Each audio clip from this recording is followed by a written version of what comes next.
Një shëtitje i qetë buzëpërrojit u kthye në zbulimin shkencor të shekullit, kur John Burnley nxori nga uji një krijesë të vogël dhe të zbeht. Ai nuk e dinte se sapo kishte marrë në shtëpi diçka që do të sfidonte ligjet e natyrës, një krijesë që rritet me hapa gjigant, që ndryshon ngjyrat dhe që fsheh një sekret evolucionar që bota nuk e ka parë kurrë. Nga një vazo e thjesht në një pishinë gjigande, sa larg mund të shkojë obsesioni për të mbrojtur një monster lumi që nuk duhej të ekzistonte. Përroi pas shtëpisë së John Burnleyt ishte gjithmonë i ftohtë në fillim të pranverës.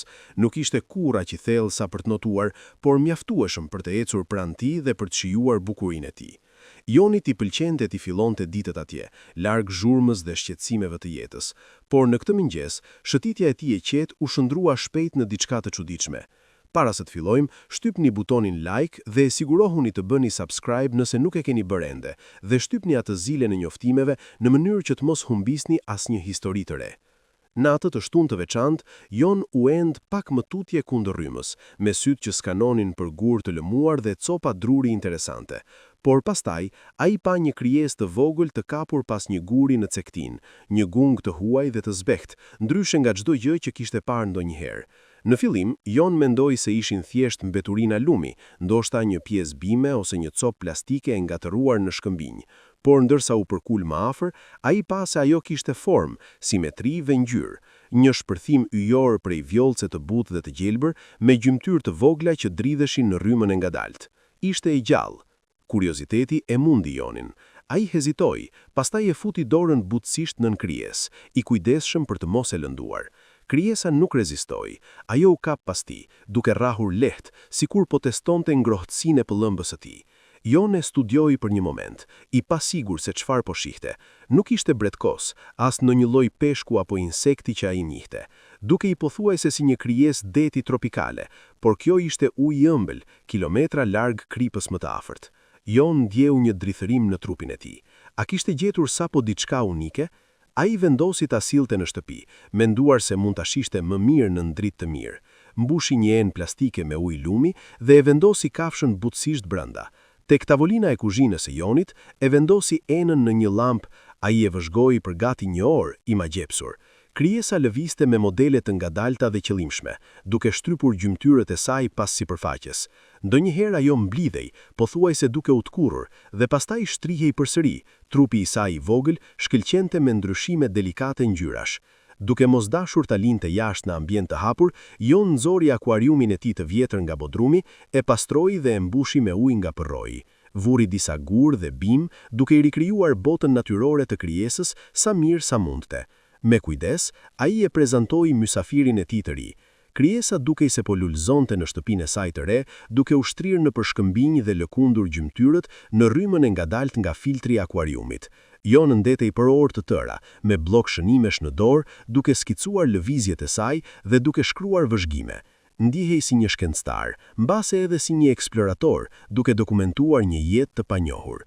Atë mbrëmje, Jon thirri mikun e tij Markun, i cili ishte mësues biologjie në gjimnazin lokal. Duhet të vish ta shohësh këtë, këmbguli Jon. Marku, kurioz dhe pak skeptik, premtui të kalonte të nesëmen. Jon meci flite atë natë, duke kontrolluar akuariumin çdo orë për të monitoruar gjetjen e tij mrekullueshme. Mëngjesin tjetër, Marku mbriti me kafe në dorë dhe me vetull të ngrehur, i përgatitur për të mos u impresionuar. Jon e çoi tek akuariumi dhe Marku i hodhi një sy duke u vrëntyr. Ai ul në gjunjë për një shikim më të mirë. Kjo nuk është salamandër, mërmëriti ai, as ushqinjiz. Ku në botë gjetët këtë? Marku nxori telefonin duke bërë foto, duke e zmadhuar për detaje. Nuk e kam parë asnjë gjë të tillë, pranoi ai. Mbase është ndonjë formë e çuditshme e re të diçkaje apo një mutacion. Jon ndjeu një ndjesi pronie dhe shqetësimi. Mbase duhet të bësh një video dhe ta postosh në internet, dikush mund ta njohë. Por Joni ishte hezitues, ndihej mbrojtës ndaj zbulimit të tij, duke mos dashur që të huaj të hundin hundën. Atë natë, Jon ëndërroi lumin, hije të çuditshme që notonin nën sipërfaqe dhe ndjesinë e gjymtyrëve të ftohta që preknin lëkurën e tij. Akuariumi filloi të ndihej i ngushtë pas një kohe. Jon vuri re krijesën duke shtypur ligamentet e saj pas gjamit, duke kërkuar më shumë hapësirë. Ai thirri sërish Markun. Mendoi se po bëhet shumë e madhe, tha Jon me shqetësim në zë. Marku pranoi të kalonte pas shkolle, duke premtuar se do të sillte një mik nga universiteti. Kur Marku dhe doktor Priya Sharma mbritën, Jon ishte nervoz. Doktor Sharma ishte një biologe e respektuar ujore, me sy të mprehtë dhe e shpejt për të pikuar mashtrimet. Ajo vëzhgoi akuariumin, me vetull të rrunduara. Kjo është e pabesueshme, tha butësisht ajo. Sa kohë keni që e keni? A ka qenë gjithmonë kaq e madhe? Jon shpjegoi se si e kishte gjetur krijesën vetëm një javë dhe përshkroi rritjen e saj të shpejtë dhe sjelljen e çuditshme.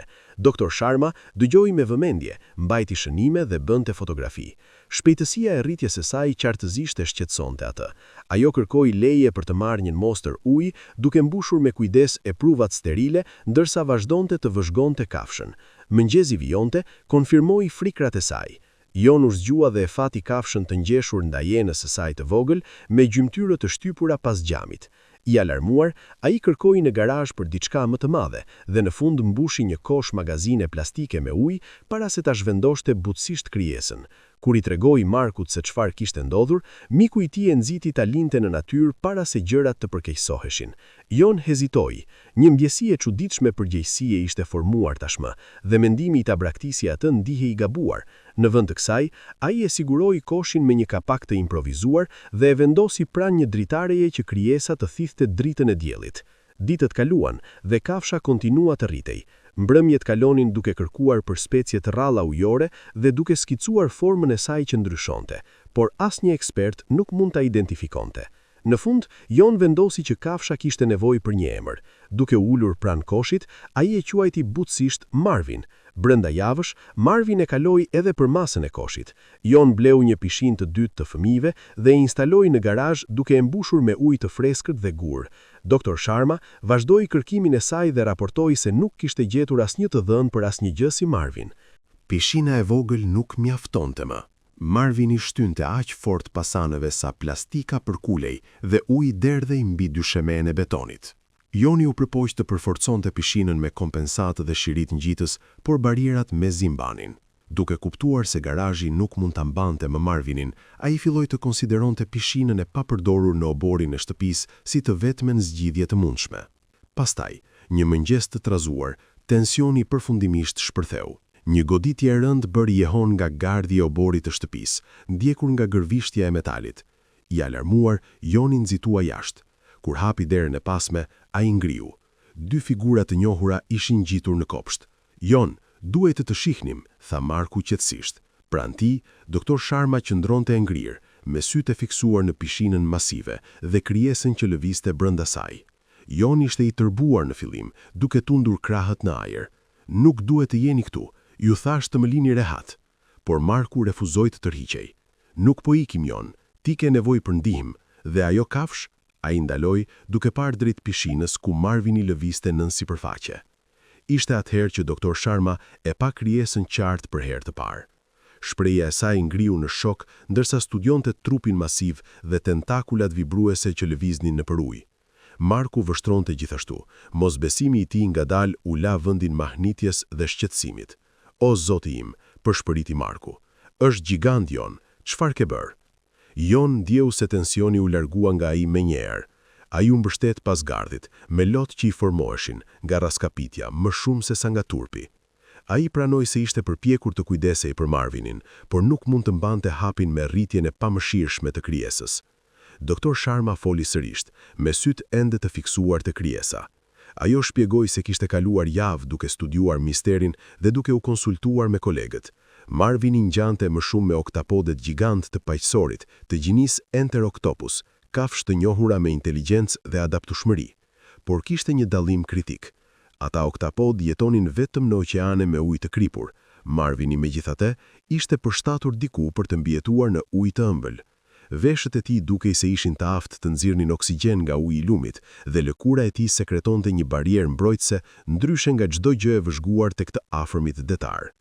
Krijesa përfaqësonte diçka të jashtëzakonshme, një anomali biologjike, mbase një degë re evolucionare. Zbulimi i la të gjithë pa fjalë. Nëse lajmi për Marvinin do të përhapej gjërësisht, shkencëtarët në mbar botën do të nxitonin për ta kapur ose studiuar atë. Ajo vëmendje mund të rrezikonte lehtësisht krijesën. Jon ndjeu krenari dhe frikë të përzier. Ai pranoi se nuk mund të menaxhonte më kujdesin për Marvinin. Krijesa kishte një jetë shumë përtej një oborri të rrethuar. Me udhëzimin e doktor Sharmaj, ata përgatiten me kujdes për lëshimin. Marvini u fut me durim në një rezervuar transporti dhe u ngarkua në furgonin e saj për udhëtimin e kthimit në Përrojnë, ku Jon e kishte zbuluar për herë të parë. Buzët e lumit të qetë, Joni u sut në gjunjë pranë ujit dhe hapi rezervuarin. Gjymtyrët e Marvinit rrëshqitën në rrymën e ftohtë, duke eksploruar mjedisin e panjohur. Për një moment të shkurtër, krijesa qëndroi pranë dorës së Jon, para se të shtynte përpara në ujin më të thellë. Brenda sekondash, ai u zhduk nën sipërfaqe, lënë pas vetes vetëm rrethet uji. Më vonë në laboratorin e doktor Sharmaj, një pajisje e gjurmimit të vogël konfirmoi se Marvini po lëvizte kundër rrymës dhe po përshtatej me mjedisin e tij të ri. Studiuesit filluan të regjistronin qetësisht të dhënat, modelet e tij të lëvizjes, zakonet e ushqimit dhe territorin. Lajmi i zbulimit qarkulloi me kujdes mes shkencëtarëve, duke u shmangur vëmendjen publike që mund të kërcënonte ekosistemin delikat të Përrojit. Për shkencëtarët evolucionar, Marvini përfaqësonte një mundësi të rrallë për të vëzhguar përshtatje në kohë reale. Jeta u kthye ngadalë në normalitet për Jonin. Ai u kthye në punë dhe riparoi pjesët e jetës së tij që ishin shpërbërë gjatë muajve të obsesionit. Marku u gjoq ekspedicioneve kërkimore të doktor Sharmaj, duke ndihmuar në monitorimin e lumit dhe mbajtjen e pajisjeve të gjurmimit. Çdo të diel, Joni kthehej në Përrojnë ku Marvini ishte lëshuar.